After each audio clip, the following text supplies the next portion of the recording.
Hi love, it's me, your dear Starling. Since it's our first anniversary, let me share to you kung paano ka naging malaking parte ng buhay ko.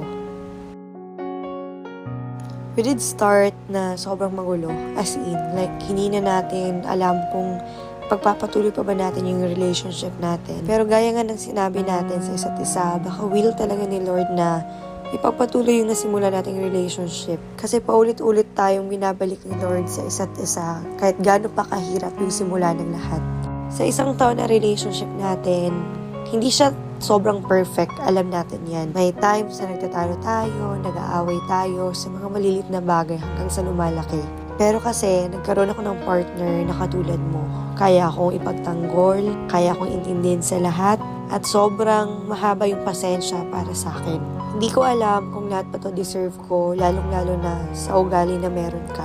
Alam mo sa sarili mo na nahihirapan ka, pero ayaw mong ipakita sa akin kasi alam mo na ikaw lang din yung lakas ko. Lagi mong nire-remind sa akin na maging mabuting tao, kasi maraming paraan kung paano ibabalik ni Lord lahat ng pagiging mabuting tao natin. Grabe yung pagsubok na dinaanan natin. Sobrang LDR, hindi tama yung oras natin, hindi sakto, hindi tayo nagpapang-abot ng maayos. Sobrang dami nagsasabi na hindi nila kakayanin pag sila yung nasa relationship natin na sobrang layo. Pero lagi natin sinasabi, hindi siya mahirap, lalong-lalo na kung meron kayong tamang communication bawat isa. And ikaw, never ka nag-fail na ibigay sa akin yun. Masarap sa pakiramdam na meron akong partner na katulad mo na kayang ibigay yun kahit gaano pa tayo kalayo sa isa't isa. LDR lang to, sabi mo nga eh. One day, magsasama rin tayo sa isang bubong, hindi na natin kailangan pang humarap sa camera. Gaya nga ng sinabi ko sa'yo, paulit-ulit, kahit ano man yung mangyayari, kahit ilang tao pa yung hindi supportado sa relationship natin, kung marami mang nasasabi sa atin na hindi maganda, lagi mong tatandaan na dito lang ako para ipagtanggol ka, alam mo yan.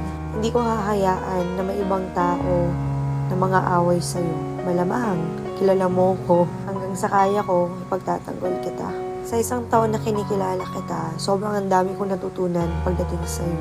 Mas nakita ko na meron ka pa palang mga gustong abutin. Kaya eto, sinusuportahan kita sa lahat ng mga gusto mo. And sobrang masaya ako kasi sinusuportahan mo din lahat ng mga gusto kong gawin sa buhay. Sobrang bait ng puso mo na lagi kong tinatanong sa Lord, paano ka binigay sa akin sa lahat ng mga pagkakamaling sinimulan natin. Pero ngayon, eto, masaya tayo. Bless yung relationship natin. Although, hindi siya perfect, pero dahil meron akong ikaw, nakakayanan ko lahat. As in, lahat nakakayanan ko. Wala na akong mahihiling pa kay Lord when it comes sa pagiging partner mo. Kasi ayan na eh, binigay mo na sa akin lahat ng mga kailangan ko para lang sa peaceful mind. Ni minsan, di ko naramdaman na maghahanap ka ng iba. Kasi for sure, kung mararamdaman ko yun, humanda ka. Ay, charot lang.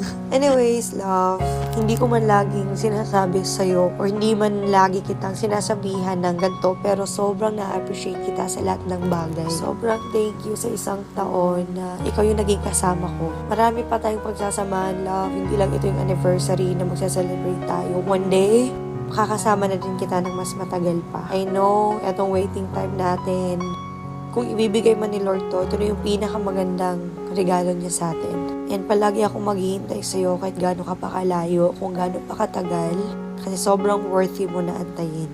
Again, lovey, uulitin ko, mahal na mahal kita. Happy first anniversary from my heart to yours. Gusto kong malaman mo na hindi sapat ang word na grateful, kasi higit pa doon yung naramdaman ko simula nung dumating ka sa buhay ko.